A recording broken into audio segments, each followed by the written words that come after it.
ketika kalian bermusuh-musuhan kemudian kami jinakkan hati-hati kalian. Ya, hanya Allah ingatkan kenikmatan Allah yang Allah berikan pada kita kaum muslimin dalam bentuk ukhuwah. Ingatlah kalian sebelum datangnya Islam kalian bertikai, berpecah belah, bermusuh-musuhan, tetapi dengan datangnya Islam kalian bersaudara.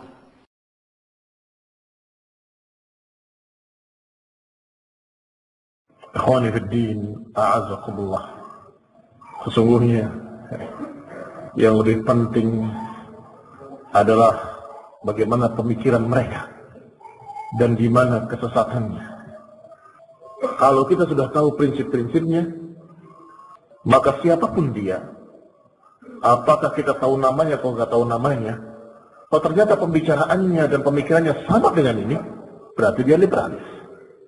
Dan berarti dia aklani, nasionalis, mu'tazilah.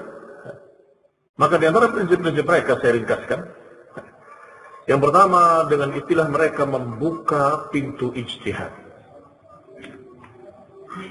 Ijtihad menurut mereka adalah penalaran nasional.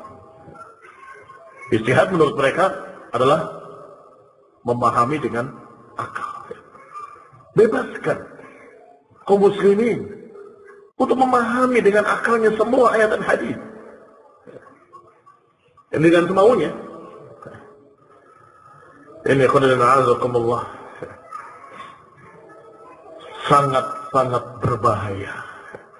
Bisa dibayangkan kalau kemudian setiap orang menafsirkan sendiri-sendiri. Setiap orang menafsirkan ayat dengan kemauannya sendiri, dengan hawa nafsunya sendiri, dengan otaknya sendiri. Apa jadinya? 10 orang 10 pendapat, 100 orang 100 tafsiran. Bagaimana kalau 1 juta atau 1 miliar kaum muslimin? Jadi apa agama ini? Sehingga mereka menyatakan membuka pintu ijtihad artinya membebaskan orang untuk memahami seenaknya. Yang kedua, mereka menyatakan yang hampir sama sebenarnya dengan yang pertama, jangan tekstual, terpaku pada teksnya. Karena kadang ada makna yang di luar itu. Maka harus memahami dengan kontekstual. Itu juga sering diangkat oleh mereka. Yang memahami dengan tekstual dikatakan jumud, kaku, dan seterusnya. Seperti yang kita katakan tadi. Kita contohkan, banjir Nabi Nuh bukan banjir sungguhan. Bisa jadi maknanya mereka tenggelam dalam kesesatan. Lihat, jadi tidak boleh terlak. Mereka tafsirkan keluar dari teksnya dengan makna lain. Kalau sufi punya istilah, ada makna zahir, ada makna batin.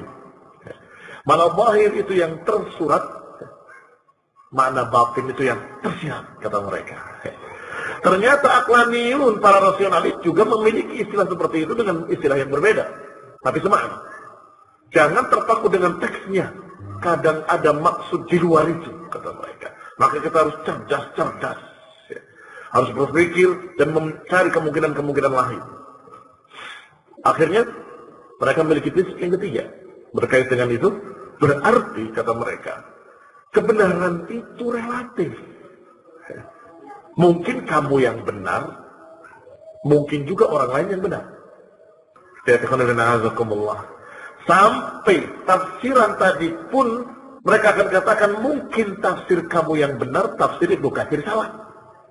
Atau mungkin tafsirnya si fulan yang benar, tafsir At-Tabari salah. Karena masing-masing boleh menafsirkan. Berarti gimana?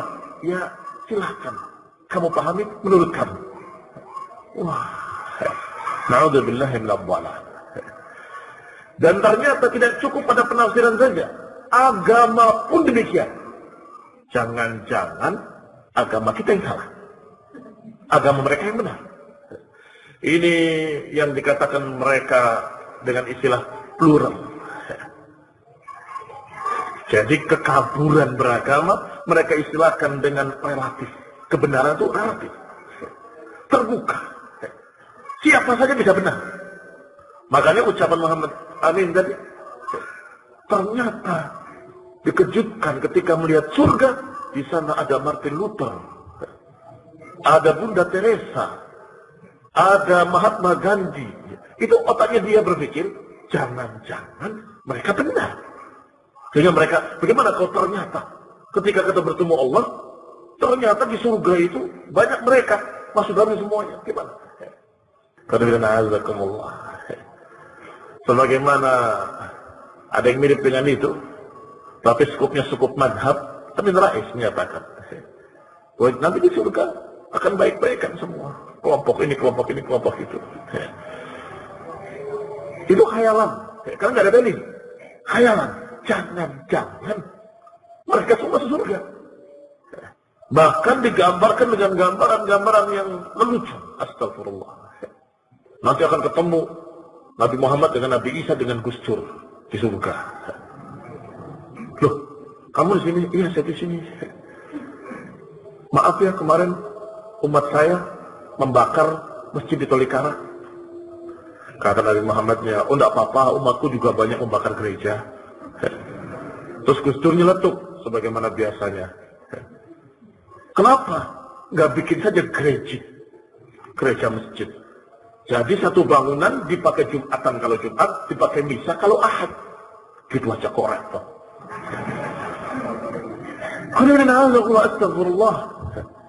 Na'udzubillah. Dijadikan sebagai bahan olok-olok, bahan tertawaan. Padahal memperolok-olokkan agama, apalagi membawa dan mengatasnamakan Rasul sallallahu alaihi wasallam, Nabi Isa alaihi salam, bagaimana hukumnya? Kata Allah Subhanahu wa taala, "Abillahi wa ayatihi wa rasulihi kuntum tastahzi'un, la ta'tadiru qad kafartum ba'da imanikum." Jangan cari-cari alasan. Kalian telah kafir setelah iman kalian. Apakah dengan Allah dan ayat-ayatnya kalian memperolok-olokkan? Inilah sebabnya. Kenapa tokoh-tokoh mereka selalu berkata seperti itu? Apakah menceritakan di surga ada semua kelompok, atau menyatakan seperti Gus Dur bahwa siapa yang menganggap Yahudi dan Nasrani kafir mondok lagi dan seterusnya? Karena mereka membayangkan dengan relativitas tadi bahwa kebenaran itu relatif.